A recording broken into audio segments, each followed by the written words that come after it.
In giving a warm welcome to Dr. John Shirley.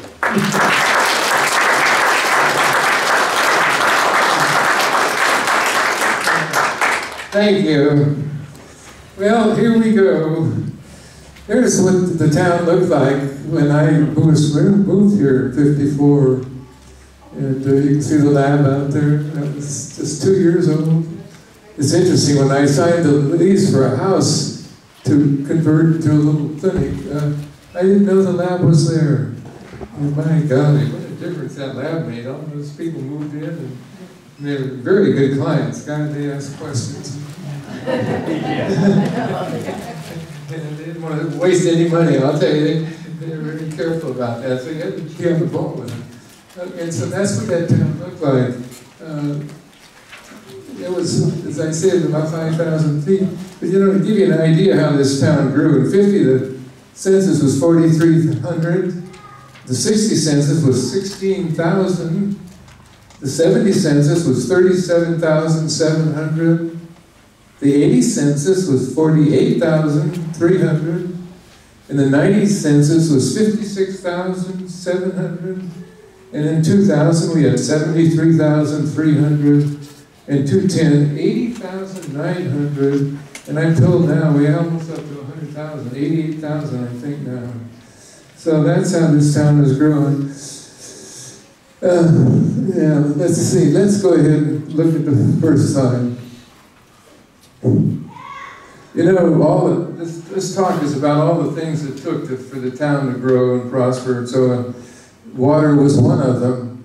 We had, the water would come into from the two lakes to the two rivers down near here, and then some of it was pumped, and that big aqueduct on the right is taking water all the way to Southern California, the South Bay Aqueduct, and then the one on the left is taking water to farmers in the valley. But that is not where we got our water. Let's look at the next one. Now you can see that forebay is where the water came from, but they pumped some of that up to the top of the Altamont, this Bethany Reservoir, and that's where our water comes from. From there, it comes in pipes underneath. It comes out in this little aqueduct, and that's going to Lake Del Valle. You see that aqueduct a lot. Now on the way out, Zone 7 started in the early '50s, and in about '55, they passed a bond issue for $7 million to build this water treatment plant.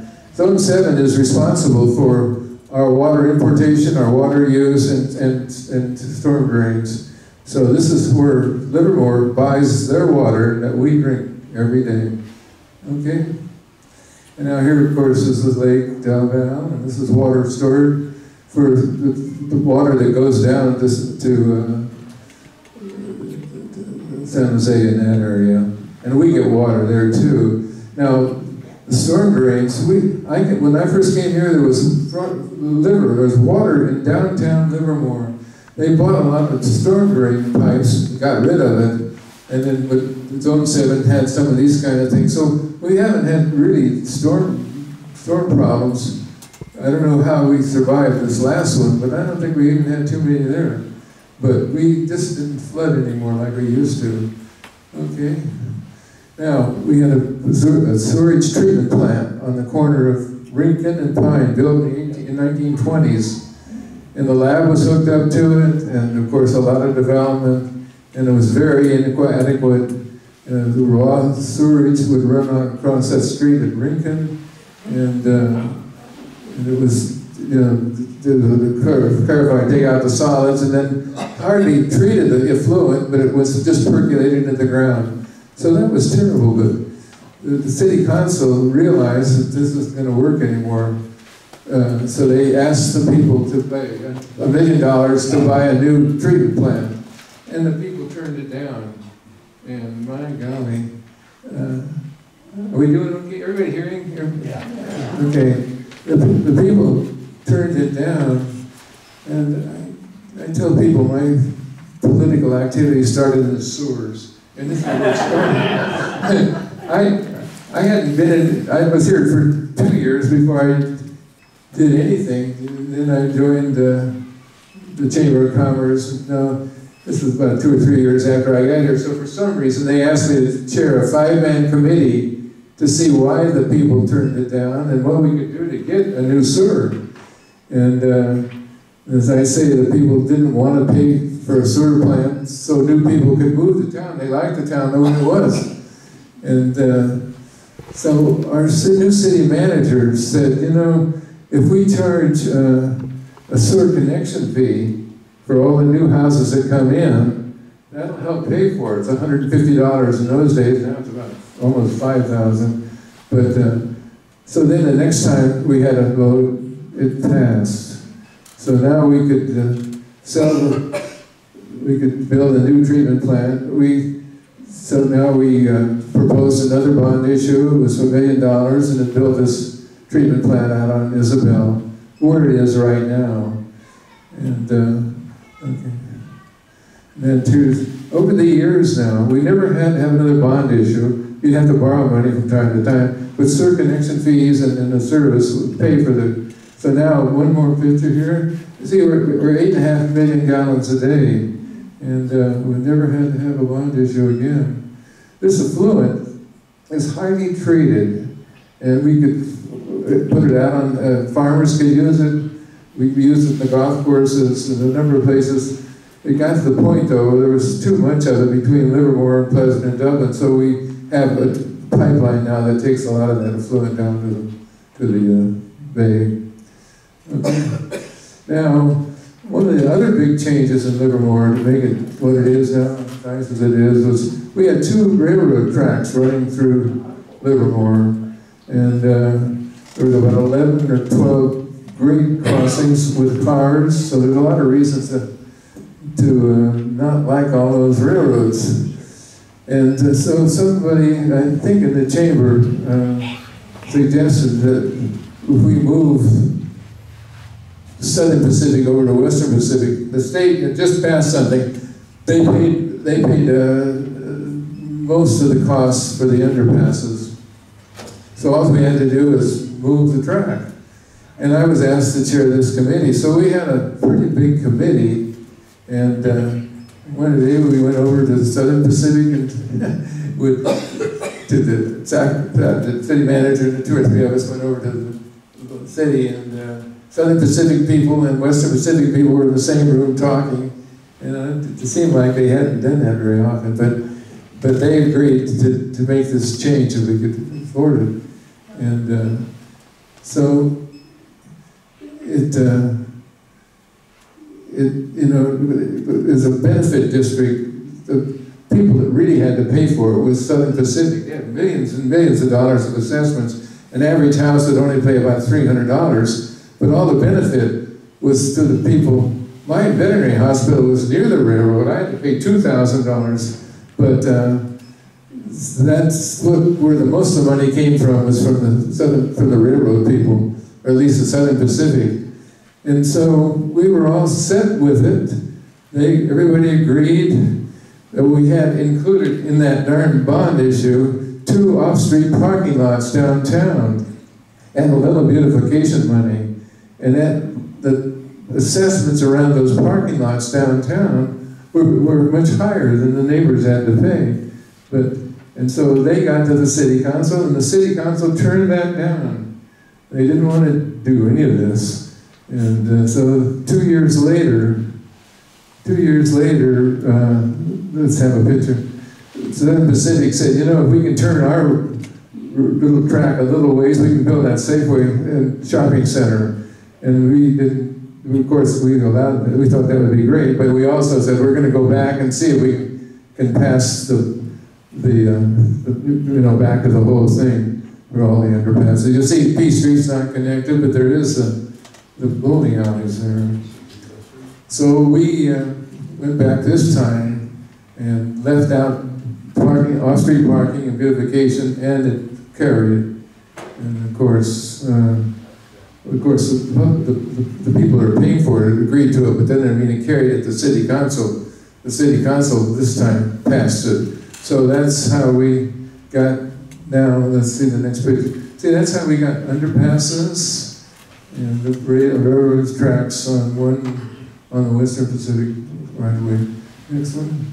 And here's now B Street connected, and there's the railroad, Union Pacific. They changed that name a little bit. Okay, that's at Marietta. Go back one. You know, just look at there. There's just now there's just constant development in all that area, but in that picture is nothing but underpass. Then First Street came back. We ran First Street down the railroad track a little bit. Now it's coming back to where it belongs. And so here we go. Now we have a lot of great separations in town. This town has lots of them. This is the one at Mines Road. And there's the one on Stanley. It's a fairly new one. Out to Springtown. And of course the golf course. So there's, okay. Now here's the new one on Isabel Avenue, and then here's the new one going out to the college. So we have lots of great separations, so it really does make a big difference. Now, this is early 580, it was 550 in those days, but this is one of the first places where there was a highway with a divided, up on the Altamont, divided highway, but now, of course, there's a lot, you know, it's still really, instead of 3 lanes now, there's 5 lanes, I think. And it's amazing, millions of cars now. There was hardly any of that when I took that picture in the 70s. Okay. Now, downtown has really changed a lot. We had a highway running through downtown for years and years. I think it was 580 or 480, whatever it was. And we could never get the council. We bought right-of-ways out on Isabel Avenue in the early 60s, but we could never get them to move that darn highway out of the center of our town. There was 2 lanes in each direction, very little room for landscaping, and the parking was, in those days, was parallel parking. Yeah. But that's what it looked like for a long time. And then it started to change. Now, when we made the move, you can see on the left the nice landscaping along the road, and First Street is really quite different now, and has been for the last 10 years or so. We had all this property there where the bankhead is now, and so it was decided to do something with this. And what was the name of this? In Pleasanton, he has a family, and they had a lot of money. He was a coach. Yeah, Mad. That family came in with all kinds of money, and this is what they did with that golden triangle north. Thanks. Yeah, you see, we have the cinema, now the bankhead, and it hadn't made a big difference there. And you can see how nicely the First Street is landscaped now compared to the way it used to be. The parking lot is there, and that's been wonderful, and they've never charged for parking, which is really nice. Okay, now we have where the old Lucky Center is, and this is the one that we're discussing right now. They all agree that we need a hotel downtown. They're not sure where they want to put it, but how to develop the rest of that land is quite controversial. Some of the early suggestions were quite a bit more housing down there, and a lot of people don't want any housing. So now there's a very high-powered committee working on this now. So we'll see what happens. But it'll be nice. The city has already set aside about, I don't know, $8–10 million for another parking structure like the one we just saw. Okay. Now, out in the country, we started to grow. And this is out Home Street. This is Bill Wagner owned a big ranch, 500 acres there. And Massoud Mayran bought it from him and started building Sunset West. And he could have 5 houses per acre, so 500 times 5, 2,500 acres, 2,500 houses, and no parks. And there was no way to get him, talk him into building a park.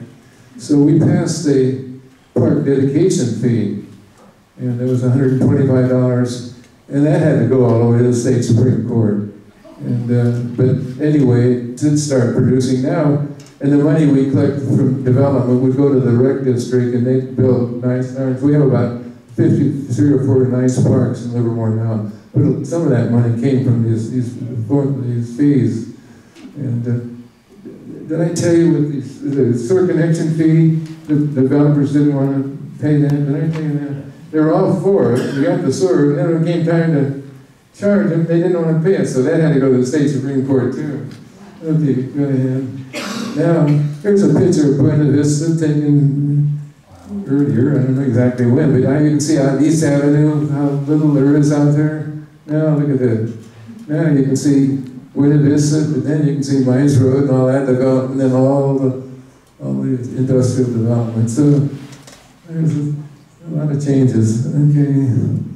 Now, here's a picture of the laboratory. There's an early one in the 60s of Sandia, and you see the National Laboratories, not much there. Okay, and now you can see the administration building starting to change a little bit. Now, here's another picture taken in the 80s. And a little later, you people that work out there will know what these pictures are telling you, but I'm not sure what all those buildings were. But now there's a lot of laser research out on the north side, and so this is kind of an area where there was a laser isotope separation center. Now MIF came along, they wanted to get fusion, energy from fusion, and they're working on it. They haven't done it yet, but that lab, it does do a lot of good things in addition to that emission facility they're trying to develop.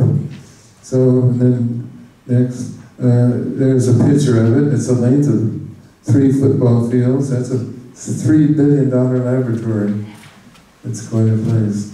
Okay. Now, other industries we had. This was the early days of industry. The fuse works. It was in Oakland, and it moved out here in the early part of the century, but they produced 50% of all the dynamite fuse used in America. And it was built right out there off Tarnarungo Road. And of course, all that dynamite was stored on the hill across the street, which is all beautiful. Now, here's another industry in the early days. Stanley Boulevard in 1921 was paved and between Livermore and Pleasanton. And Henry Kaiser was one of his first jobs. So he was a very famous builder, you know, and everything. Built thousands of ships during World War II. But he had his big rock and sand gravel facility there where his name is. That's gone now, but there are others. But I've been told that 90% of the aggregate used in the development of the Bay Area had come out of this valley. So there are some big holes around. But I imagine that's true, but I heard that one time. Now, industry. We had this nice big area out there north of town. 580 was on one side of it, 3 railroad tracks ran through it.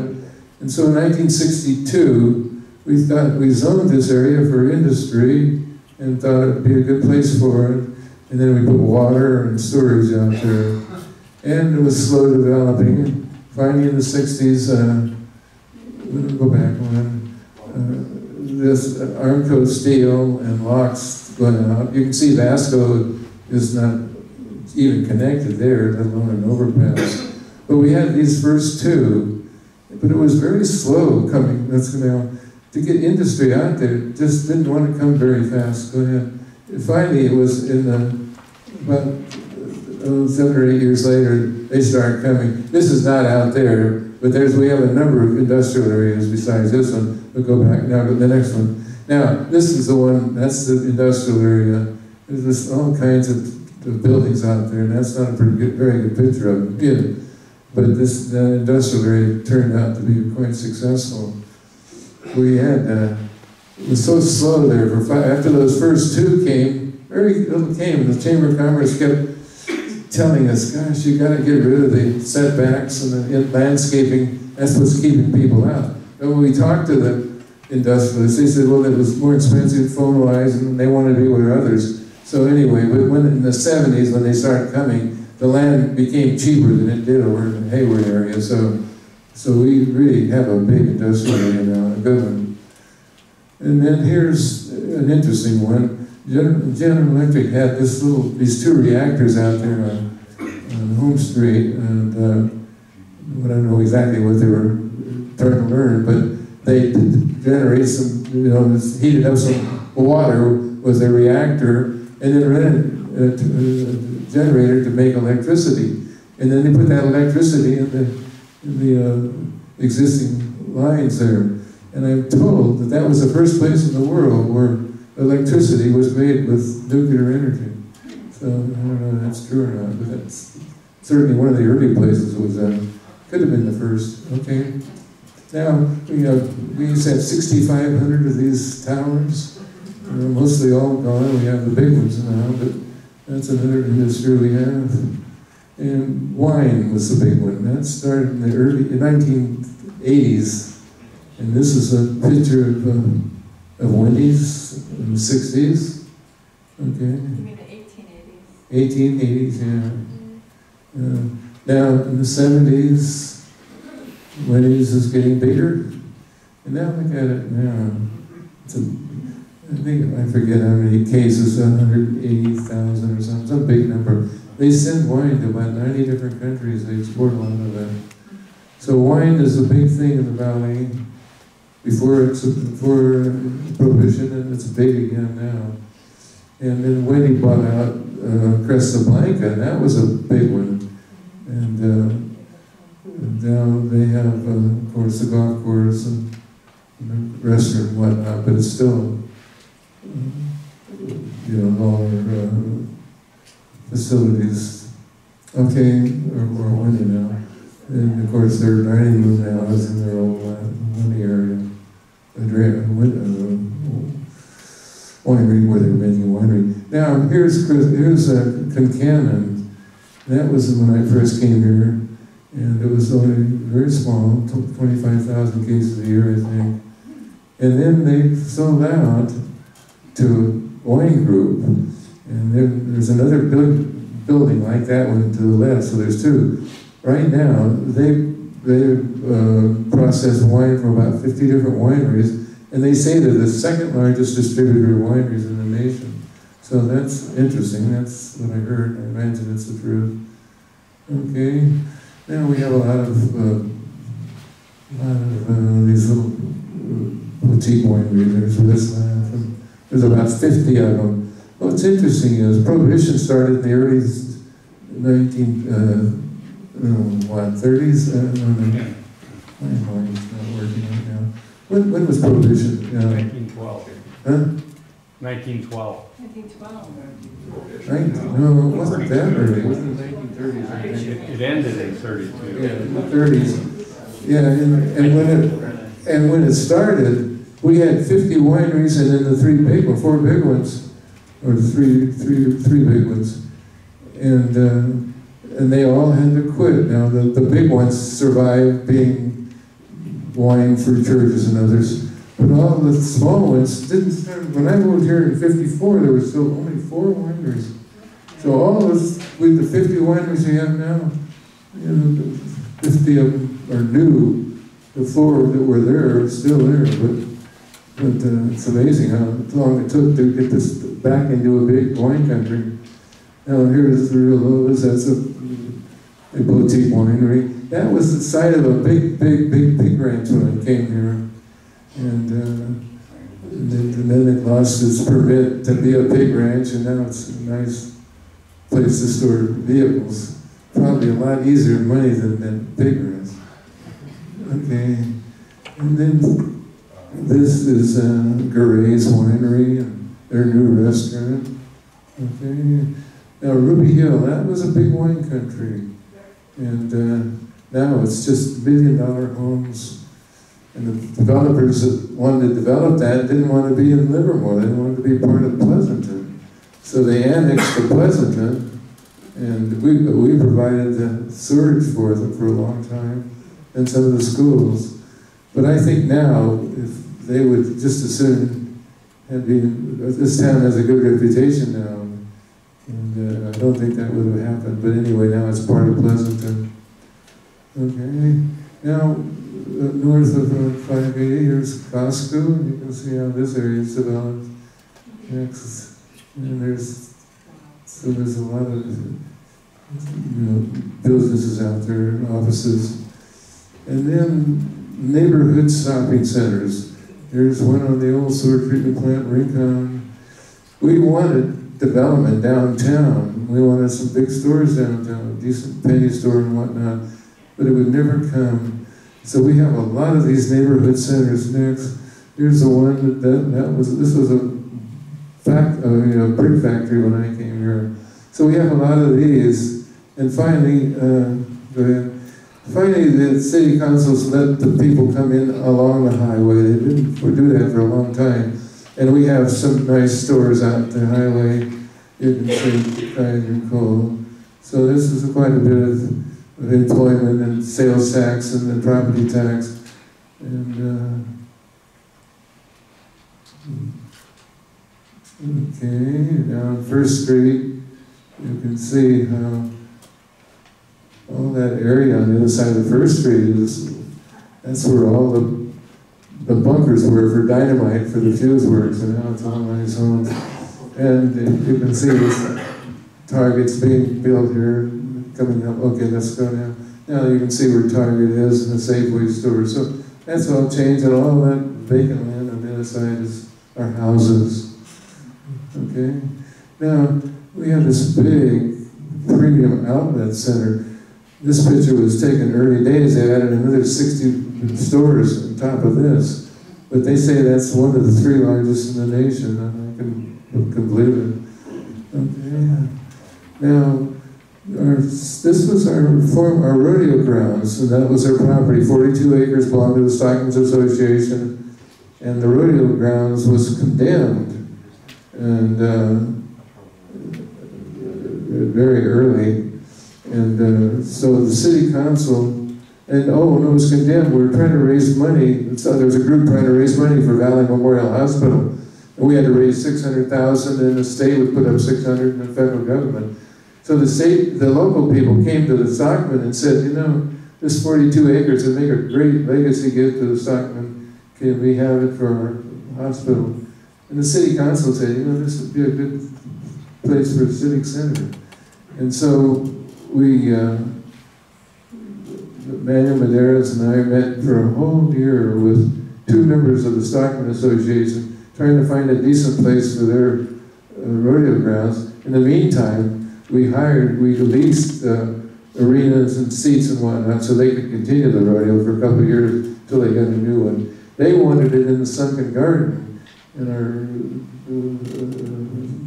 staff planned one for them, said $97,000. But then when it went to the planners, the neighbors, nobody wanted it there. And of course, it wouldn't have been a good location. So it was a good thing that was turned down. So then when, well, I'll show you where it was put. But now, this is what it looked like early days. It had the old, we had this library. That was vacant, of course, but this property was now a civic center, and we took 2/3 vote for bond issues. We were quite sure that the town would pay for a library, and it needed one. The one on 4th Street was really too small. So 70% of the people said, yeah, go ahead, we'll pay for a new library. The barn has been there since the 20s. It was for artillery and horses and whatnot for National Guard. The police department was a grant, so that's kind of how the civic center got started.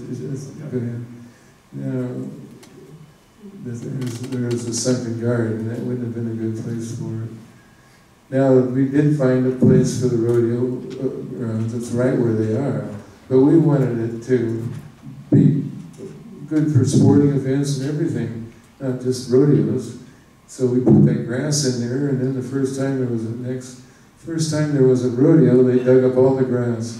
You couldn't have a rodeo on grass, and we never again planted it. So it's a beautiful equestrian center. Some other buildings are there, and the rodeo grounds. It's a very fine rodeo, and it just fits in Livermore perfectly. You know, Livermore, when I came here, was now it's a wonderful scientific town, but in those days it was agriculture. You know, wonderful cattle and sheep and big pig ranches, on and on. There was just a lot of wonderful agricultural activity. And of course the rodeo was a very big thing in those days, and still is. Okay, now here's the Civic Center being developed. They're adding on the top of the police department for a civic center. And, okay, thanks. Now, there's a city hall that's been expanded. It's bigger than that now. With the barn, the service centers, those are all there. Next. Now, here's the police department next to the city hall. It's a very fine department, building for them. Okay, and now, what do we got here? The police, and now the new big library. That is a great library, very big and wonderful in every way. Okay, what else? Here's another picture of it now. The old library, the city hall. The old library is to be destroyed because it's always been very inadequate in a lot of ways, but they want to build a meeting room there for the city council and others, and I'm pretty sure they'll be doing that soon. So that's what the Civic Center looks like now. And we had a number of hospitals. We had a very famous one, an old sanitarium built at the turn of the century. It was there until 1970. But they had very modern, wonderful ways to treat mentally ill people. Swimming pools, nice lounges, and on and on. And famous people were out there. Bing Crosby's wife was out there. A lot of rich people. Okay, good. Yeah, thank you.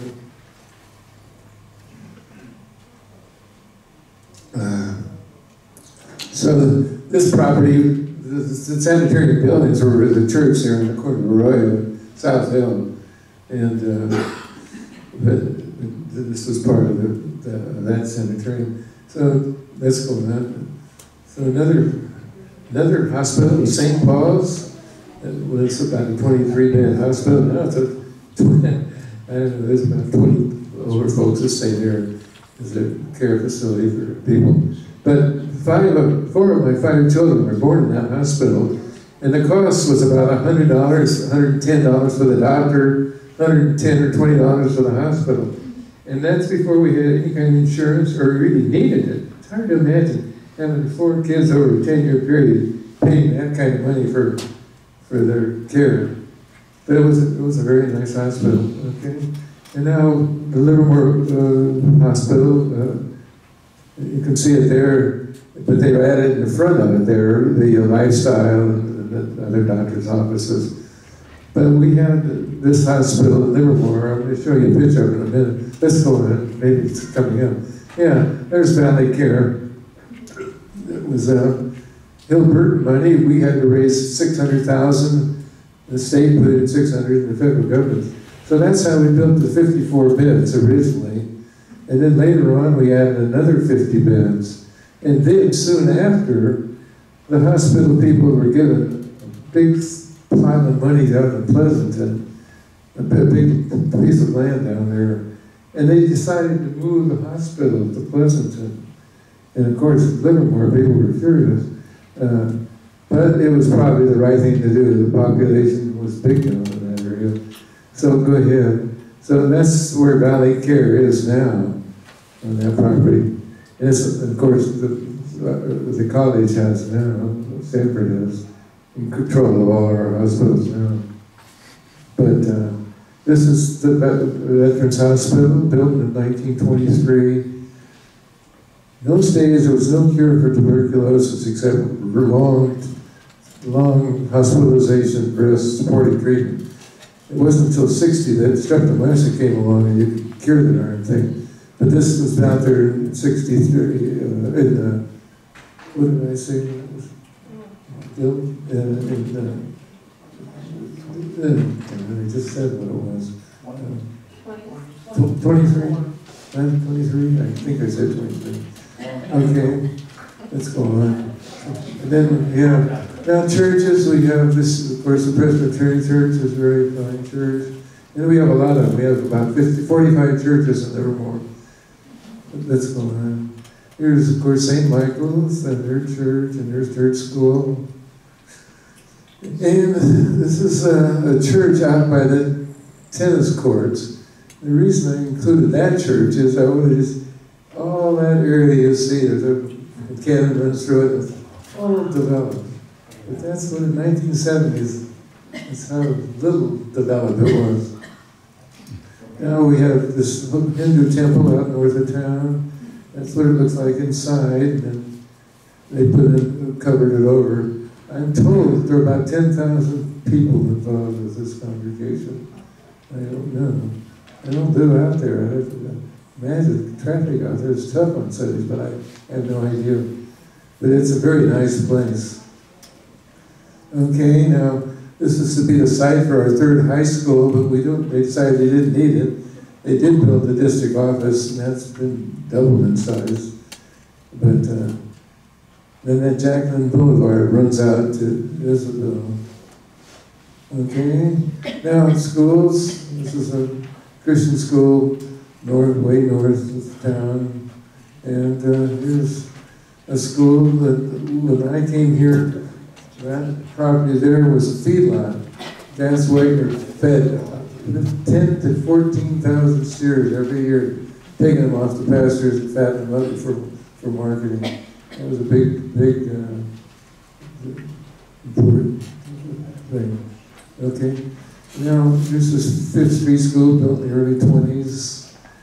And this is the very first of the modern schools on Junction Avenue, built in 1951.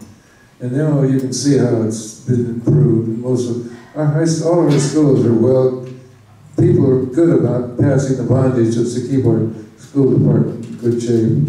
And we have a lot of great schools. This is another school, the elementary school for the church. Now, here's East Avenue, the high school, built in 1925, Livermore High School. Those red buildings are Science Center. And now further in there is an agricultural department.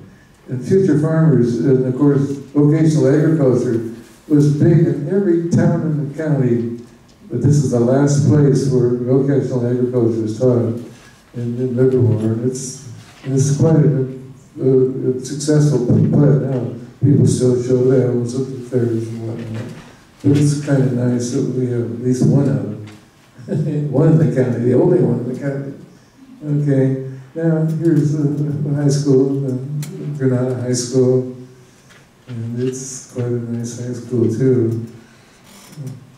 And now, another school we have. In the early 60s, they bought the land for they had a bond they should improve the Hayward School, but it also bought land for Livermore. And finally, in 1970, early 70s, they had another bond issue to pay for a college out here in Livermore. But the people on the other side of the mountains there said no. But Livermore and Pleasant said yes. But no money to build the college. But the college people were quite concerned, and they wanted this college. And so they were able to save enough money out of their budgets to build Las Positas. And it started out with 4 buildings there in the 70s, early 70s.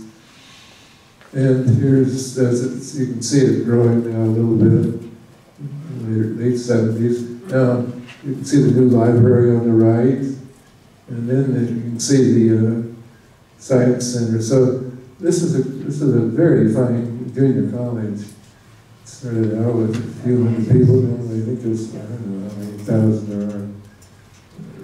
7,000 or 8,000, I think. And now they're building a performing arts theater there on the college campus, and an outdoor theater. They call that the Barbara Burtis Performing Arts Center. And you can see what that looks like now finished. This is a very fine college. Okay, this is the other end of it, where the aquatic center is, the gymnasium. They have 7 acres of grapes up there, and they make a good wine, and they teach people enology and viticulture, so that's kind of interesting. And then you can see the college from this thing, the whole thing, how it sits in the valley. Okay, now we're almost over. We're flying around, and we're flying over what used to be the stockade for Camp Parks. Camp Parks started in World War II as a Navy place for Seabees, naval, construction workers and whatnot. And so it was a Navy base then. And then later on it became an Air Force base where they trained police officers and other things. And now it's an Army base. And when it was in the military, this was the stockade, the jail for the place. And now the next one, well, they also, this is still there, but it's a jail for confinement center for women. Some famous women have been interned out there. And now, this is what Santa Rita, this is the counties, he came up on the stockade, built this a number of years ago, in the 80s, and it's Alameda County's jail, the county jail.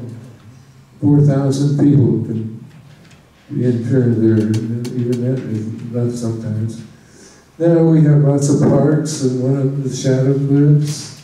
We have a lot of these areas where we can have more, but we don't have more. This is the main part of one of these lakes. Now this is Sycamore Grove, the largest stand of sycamores in the state, I'm told. And now there's the rec center being under construction. We have a wonderful recreation department. It's separate from the state, from the school, or from the city, but they do a great job. And here's their building, completed. 2 pools, a large gymnasium, a large meeting room. So that's named after Robert Livermore. And we have golf courses. This is the Las Posadas. And that golf course was a very famous restaurant. The Red Bear burned down and replaced it with this pro shop, and another restaurant still quite nice. So this is quite a nice place. Springtown was built in the 30s, and I miss, gosh, I forgot. Yes, in the 60s, I think it was on the City Council. And you had to be no kids. I think you had to be 50 years old. And then you could come and buy a house. You could buy a 2-bedroom house for $10,000 and a 3-bedroom house for $12,500. But it all came to an end here a few months ago, so it'll just, I think, stay that way. I don't think they'll do much with it. Okay, what else we got? Now, here's the Poppy Ridge Golf Course. We have a lot of nice golf courses in this area. And this is one of them. This is Wendy's golf course, right close to the dam. Now, airplanes and airports. This was built in the 20s as kind of airmail, little airmail planes would go from place to place. And they had big beacons to help guide them. And that beacon is still here, but it was important one time. And then after during World War II, the naval training station also used this. And then it was given to the City Council in the early days. And so this was the airport for a long time. You can see the hangars over there. It's where I learned to fly. It's hard to believe, but it cost me to learn to fly was $12.50 an hour for the airplane and the pilot. The airplane with gas in the pilot. Yeah, it's thousands of dollars to learn to fly. And I installed it in 8.5 hours, so I didn't spend much to learn to fly. And all this area here was developed with houses, some 2-story, and when the last airplanes had to come in, they'd come in over those 2-story houses and touch down right just as close as they could to Rincon, and it was a dirt runway. So we needed a new airport. So we sold this property for $5,500 an acre, and went out, the second of the picture, and went out and bought this property for $4,600. So this is the location of our airport now. But just look around here, you don't see any development. In the 60s, all that now is, you don't see buildings. It's amazing. So we built a 4,000-foot runway. That has been expanded now to 5,000. And then there's a second runway that's a little bit shorter. But this airport was quite successful. We went out there with 69 airplanes from the old airport, built up to 650 or so, then a 620 or 30s. And then there was a little recession, it went down to 500, just at 500. Now it's back up to 520 or 30. So it's quite a nice airport, okay. And what the hell is this?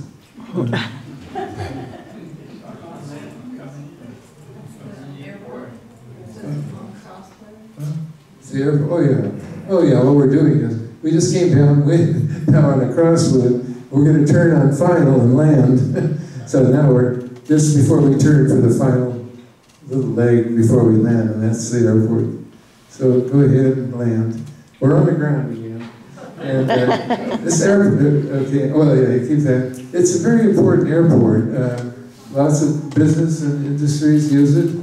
And in case of an earthquake in the Hayward area, it would be very valuable. So we're very lucky to have this airport. It's quite successful. So I think that's the last point. Yeah.